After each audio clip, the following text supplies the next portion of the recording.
तो नमस्कार, आप लोग देखना शुरू कर चुके हैं वर्तमान 24 लाइव और एनडीआर न्यूज। और चूंकि आज हम सभी हैं जो पीरो पड़ाव मैदान में उपस्थिति हुई है हम लोगों की, और यहाँ पे आज सीबीएसई के बच्चों के द्वारा यहाँ पे एग्जीबिशन जो है वो स्टॉल लगाए गए हैं। और ये माघ मेला 2026 से पहली बार पीरो के पड़ाव मैदान में ऐसा हो रहा है कि माघ मेला 2026 का आयोजन सीबीएसई के बच्चों के द्वारा किया जा रहा है। और इसमें काफी तरह के स्टॉल जो है वो लगाए गए हैं, यहाँ तक कि आर्ट एंड क्राफ्ट डिस्प्ले के साथ साथ परामर्श केंद्र से प्रिंटिंग एग्जीबिशन से लेकर के साइंस एग्जीबिशन तक तमाम तरह के स्टॉल जो है वो यहाँ पे देखने को मिल जाएंगे। आप लोग आकर के एक बार देख सकते हैं इस माघ मेला में यहाँ के सीबीएसई के बच्चों के द्वारा। तो इसमें चूंकि उद्घाटन करने के लिए तरारी के युवा विधायक जो है वो विशाल प्रशांत और पीरो के सभापति जो हैं महापौर किरण उपाध्याय, तो ये तमाम लोगों की गरिमा में उपस्थिति जो है वो यहाँ पे हुई। और इसी बीच में तमाम तरह के लोग जो हैं वो जा करके स्टॉल का मुआयना किए और स्टॉल जा करके देखे हैं। तो इसी क्रम में तरारी के युवा विधायक विशाल प्रशांत के द्वारा क्या कुछ कहा गया, ये आप लोग आगे के वीडियो में सुने। स्कूल के द्वारा माघ मेला का आयोजन किया गया जी, ये बहुत ही अच्छा है और ये पहली बार पीरो में हो रहा है। जैसा कि माघ मेला 2026 की शुरुआत आज हुई है और ये कल तक प्रोग्राम चलेगा। आसपास के जितने भी सीबीएसई स्कूल है, ये सीबीएसई के स्तर पे ये कार्यक्रम कराया जाता है। बच्चे अपने प्रोजेक्ट्स लेके आए हुए हैं, साइंस प्रोजेक्ट, काफी अच्छे प्रोजेक्ट्स आपको देखने को यहाँ मिलेंगे। बच्चों को यहाँ पे एक्सप्लोर करने का भी मौका मिल रहा है और एक्सपोजर्स में मिल रहा है। इसके लिए मैं चाहूंगा कि यहाँ के जो लोग भी आए और बच्चों का प्रोत्साहन जरूर बढ़ाए। एकेडमिक्स में थ्योरी और प्रैक्टिकल दोनों का बड़ा रोल होता है। प्रैक्टिकली आप मैंने देखा कि बहुत चीजों को ऑब्जर्व कर रहे थे, कितना पोटेंशियल पाते हैं इन बच्चों में?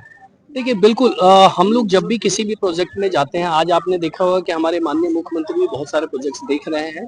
उन्होंने भी समृद्धि यात्रा की शुरुआत आज से कर दी है। हम लोग जब भी जाते हैं हर प्रोजेक्ट्स में कुछ ना कुछ ढूंढने की कोशिश करते हैं कि कुछ नए प्रोजेक्ट्स मिल जाए। छोटे बच्चों में मुझे आज ही यहाँ पे एक बहुत ही अच्छा और नया प्रोजेक्ट भी मिला है।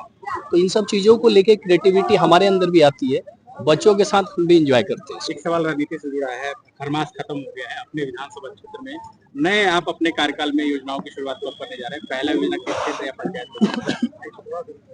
देखिए, सबसे पहले तो मैं आपको दो चीजों की खुशखबरी देना चाहूंगा कि अभी जिस तरीके से हमारी कैबिनेट ने अप्रूवल्स पे अप्रूवल्स किए हैं, दो चीजों के बारे में बहुत बड़ी बड़ी जो खुशखबरी है हमारे शाहबाद रेंज को मिलने वाली है। जब तक उसके अप्रूवल नहीं हो जाते हैं मैं डिस्क्लोज नहीं करने जा रहा हूं, लेकिन आने वाले 10 से 15 दिनों के अंदर आपको मैसिव जो काम 100 सालों से यहाँ 60 सालों से रुका हुआ था, वैसे प्रोजेक्ट्स यहाँ क्लियर होने वाले हैं। उसके बारे में मैं आपको जानकारी दूंगा। जहां तक मेरे विधानसभा क्षेत्र की बात है, ऑलरेडी हमारा एस्टिमेट सारा सिस्टम पहले से ही बना हुआ है, जैसा कि मैंने आपको बताया था। अभी माननीय मंत्री लोगों से हमारी मुलाकातें हो रही है, थोड़ी स्टेबिलिटी आ जाए चीजों को लेके। जो भी योजना 3.0 जो माननीय मुख्यमंत्री जी की योजना निश्चय योजना आ रही है, उसके तहत हम लोग टारगेट करने वाले हैं कि ज्यादा से ज्यादा हमारे तरारी विधानसभा को उससे लाभान्वित करें। आप खुद युवा है, बीजेपी को 43 साल का राष्ट्रीय अध्यक्ष मिलने जा रहा है, 20 को ताजपोशी होगी, कैसे देखते हैं नितिन नवीन के पूरे? जी बिल्कुल, नितिन नवीन सर से जब मैं पिछली बार मिला था तो उनसे यहाँ तरारी विधानसभा के लिए 3 रोड का डिमांड किया था। उन्होंने 2 रोड उसी दिन मुझे दे दिया था। तीसरी रोड के लिए सेंटर में फाइल गई हुई थी क्योंकि वो एक बड़ी रोड थी। वर्किंग स्टाइल उनका हमें बहुत पसंद है, काम करने के लिए उनके पास फाइलें कभी पेंडिंग नहीं रही है। लेकिन मैं उनके साथ जब वो राष्ट्रीय युवा मोर्चा में महामंत्री हुआ करते थे, तब से हमारी जान पहचान है उनसे। संगठन के कार्यों के लिए आप देखेंगे कि उनसे बेहतर हमें नहीं लगता है। जैसा कि हमारे अमित शाह सर ने बोला था कि हमारे बिहारी युवाओं का आईक्यू सबसे ज्यादा तेज है, उसी दिन हमें ये लगा था कि बिहार के युवाओं के लिए हमारे राष्ट्रीय अध्यक्ष को जो मनोनीत किया गया, उसके लिए हम बिहार के युवाओं की तरफ से बहुत बहुत धन्यवाद देते हैं भारतीय जनता पार्टी को और सारे भाइयों। विधायक जी किस तरह से देखते हैं? किसानों का मांग रहता है कि एमएसपी पर जो है धान का जो है अनाज का जो है कीमत मिले, लेकिन अभी हम देख रहे हैं किसान लोग जो है काफी धरने प्रदर्शन भी कर रहे हैं इसके ऊपर। देखिए, धान की चीजों को लेके जो पिछली बार हमें टारगेट्स मिले थे, उससे इस बार 32% हमें टारगेट्स केंद्र से बिहार सरकार को कम मिले हैं।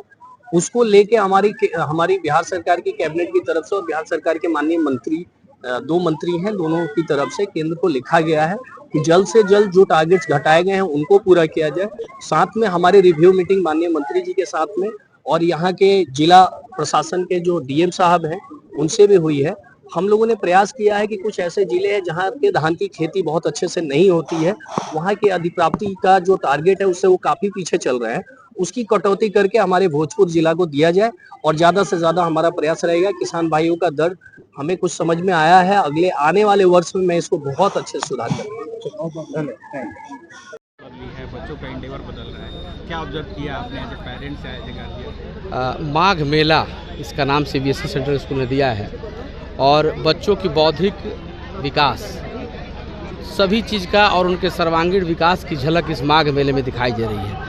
माघ मेला, हम लोग भोजपुर के रहने वाले हैं। माघ महीना जो धार्मिक और सांस्कृतिक इसका महत्व है, भोजपुरी में हम लोग इसमें स्नान भी करते हैं और इस मेला का पूरे देश में महत्व है। 15 और 16 जनवरी को माघ मेला का आयोजन किया जाता है।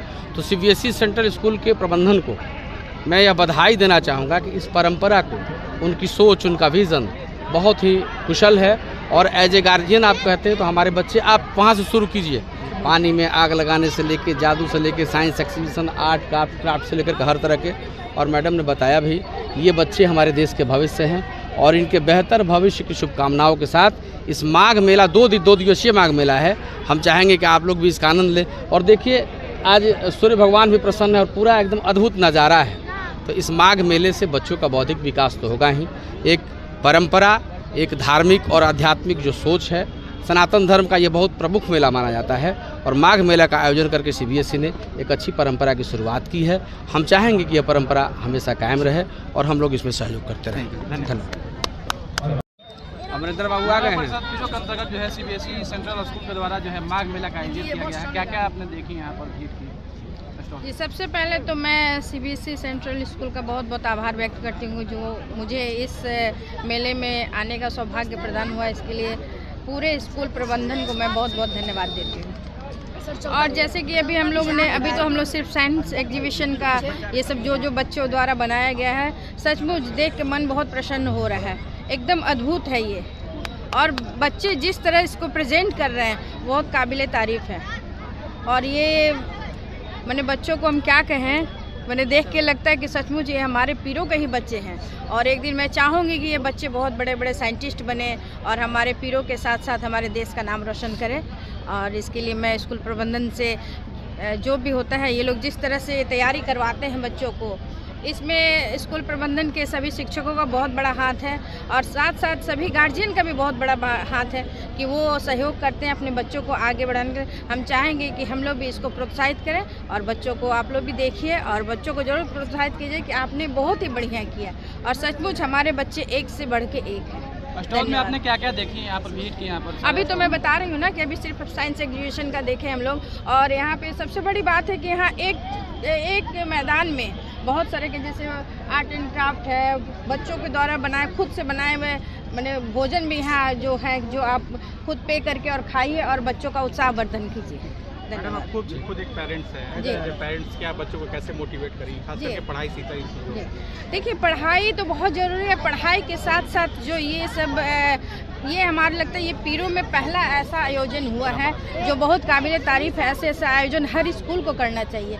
इससे बच्चों का जो अंदर का जो भी हुनर है वो सामने निखर के आता है। और हम सब देखते हैं कि बच्चे तो पढ़ने में बहुत अच्छे हैं, लेकिन वो और और क्या कर सकते हैं, उनमें क्या अंदर उनका हुनर है जो ये निखर के सामने आता है। और उसके आधार पर हम बच्चों को इस टाइप से वो करते हैं कि आप इस फील्ड में बहुत अच्छा कर सकते हैं, इस फील्ड में आगे बढ़िए। और इससे बच्चों का हुनर का पता चलता है और हमारे बच्चे सचमुच एक से बढ़कर एक है। धन्यवाद।